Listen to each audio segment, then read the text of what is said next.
ও ভাই রংপুর যাবে? হ্যাঁ যাবো, বসো।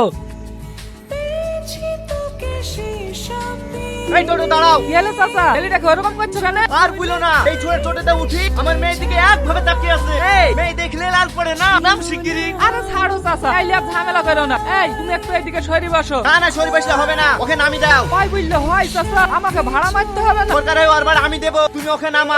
আর যদি না নামা তাহলে আমরা নেমে যাচ্ছি। আপনাদেরকে আর নামতে হবে না, আমি নেমে যাচ্ছি। Sorry sir. এই টোটো চলো।